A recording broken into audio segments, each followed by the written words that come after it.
Hello, and welcome to my video review of Megiddo the Omega Code 2. Let's get started. In fair Virginia, where we lay our scene, one household, and a pretty swanky household at that. Oh, it's Labor Day. I don't know many people that throw Labor Day parties, but this guy does. So it's Labor Day, and these two are talking about politics. The Dos Equis guy owns this house-castle hybrid and a television network. So you know right away he's very well off and very powerful. If you read, watch television, listen to the radio, you're gonna hear what I have to say. Everybody thinks you're cute. I hate you.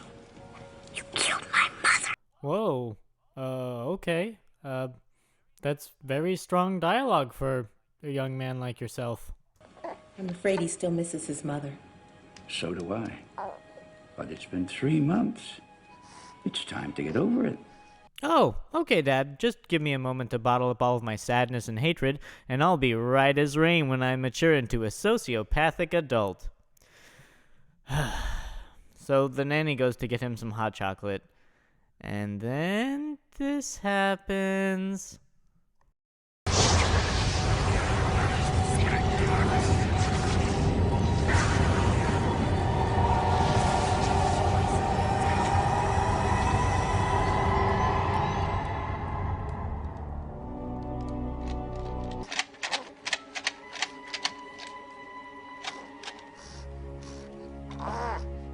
The Lord giveth.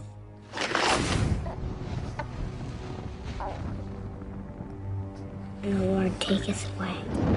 Oh, excuse me? This movie has infanticide? This film is right up there with Euripides' ancient play, Medea Goes to Jail. Ha ha. Oh my God!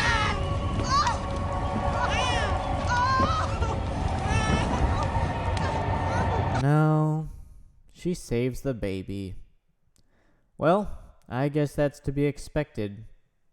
Alright, so he takes his son to the school he went to as a child so that he can be raised to be just like him. So then Dad leaves. And then... Oh, come on! You don't tease someone for attempted infanticide. You shun them socially and don't let them play in any of your reindeer games. Later he goes to this church in the middle of the night, and it turns out that he's the Antichrist. What a twist. Okay, so flash forward 10 years, and basically he's a killing machine that can pick up women when armed only with a Vespa. Now it's like their final or something. Anyway, they're doing a battle simulation with paintball guns. Harmless, right? Yeah, especially harmless when paintball guns haven't been invented yet. And especially harmless when everyone forgets to bring their hoppers so they can actually shoot paintballs. And then... this. Oh, wow. Just... wow. Back to the lovely couple. Gabriella, stay. Stay with me. Please. Stay. Ladies, just a heads up. If a guy forcefully grabs your wrist and tells you to stay with him against your will and proceeds to kiss you, it's probably not a good idea to kiss him back. So Sergeant Daddy finds out and he says, "You can't see my daughter." Satan says yes, Daddy says no. Satan says yes, and Daddy says nothing. And silence is consent. Moving on. So here we are at his graduation. Well, what do you think of your brother? What the fook? Are you telling me that his brother, you know, the one he tried to burn alive, decided to go to his brother's graduation? I want to be just like him. Oh, you want to be just like him? Are you sure? After all, he did try to burn you alive. Or has nobody told you that yet? Well, if that's the case, then I suggest you talk to some of his colleagues who have been teasing him about it for, 10 years. Better to be who you are, David. That's right, David. Listen to your dad. He owns a television network. So David and his brother meet for the first time in 10 years, and after that conversation, David decides he needs a drink. And who does he see? That's right, his brother's love hostage. And they fall in love at first sight. So they go and talk about TV, and then, out of the blue... Stealing my bride, David? Oh, Stone. Well, I was just... Bride? Yup, I'm just as confused as you, David. When I first heard that, I thought, gee, what a funny yet terribly forceful way to propose. That's it. I'm done with this era. I'm gonna be sick. Okay, here we are, 25 years later. This is Satan, this is his brother, this is Satan's bride slave, and this is the Dos Equis guy. Also, it's captains of industry. Whoa! What happened to his speech? I mean his accent. When the fook did he get an English accent? So later, Satan and the most interesting man in the world leave to talk in private. When Pop tells him he can't have all of the television stations because he's giving them all away to public broadcast. Satan, hearing this, throws a hissy fit, and just look at the fight scene. I mean, it's just riveting. Just look at the grip he has on his neck. I'm sorry, I couldn't do it. It's just...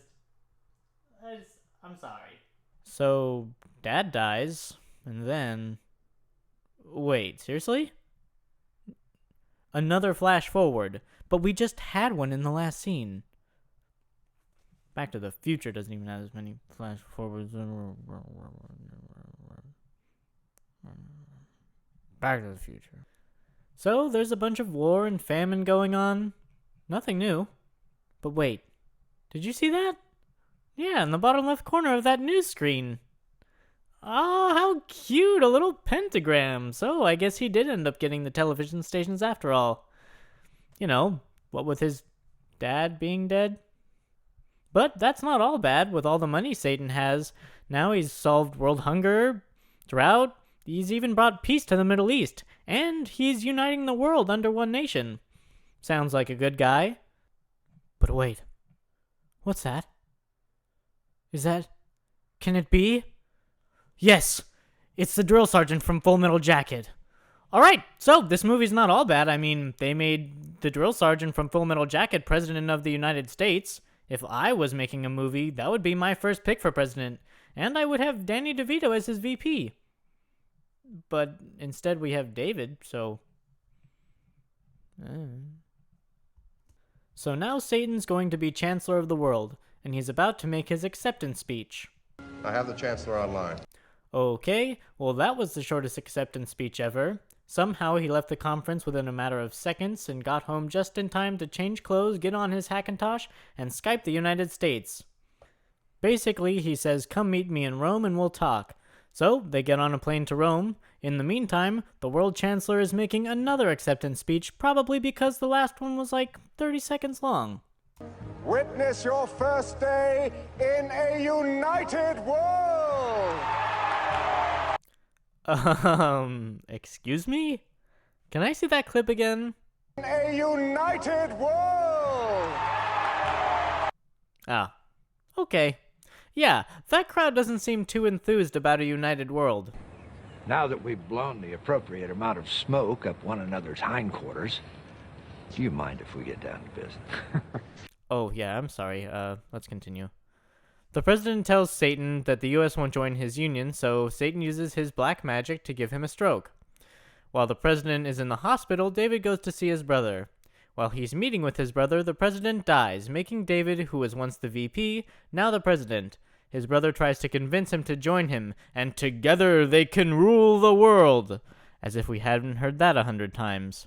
David says no, so he blackmails him with doctored footage, making it look like David killed his father years ago. So, soon enough, the end of times draws near. God casts down plague, hailstorms, tornadoes, earthquakes, and all other disasters, natural and unnatural. Satan goes to Africa, and then this happens. Chaos! And then this. Into your villages! And then this. You will be punished!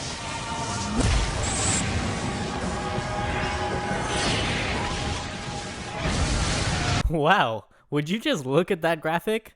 That solitary lightning graphic.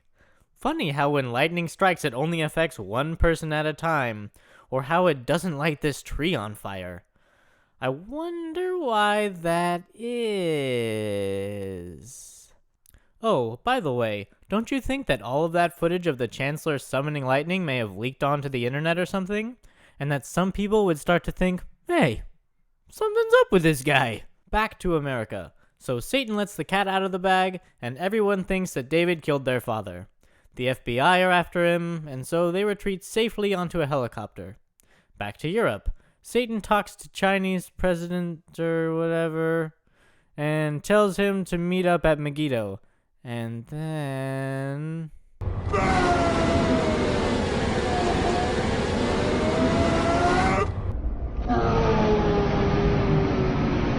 So, everything is going to hell in a handbasket, and so America does what it does best. David walks into a church and he's deemed the savior of the world by a creepy priest, and everyone wants a piece of his sweet bod. Hot bod. Check out that bod. David gets a big head and goes on his own to kill his brother, and instead is captured. All seems lost when...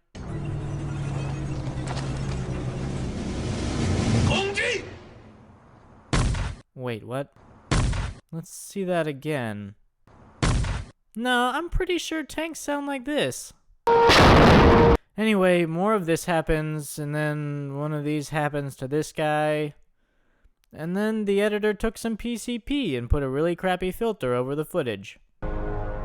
Surprise. To be quite honest, I don't think anyone was really all that surprised at this point.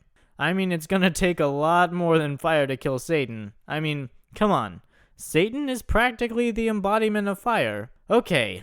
Then we take off the filter for no reason whatsoever, and Satan commands his dark army to arise, which is actually just some tanks and planes. All seems lost again when... Are you guys ready for what happens next? Are you sure? Well, put on your reading glasses, because you'll never see this one coming. God kills everything and all the Christians are saved, the end.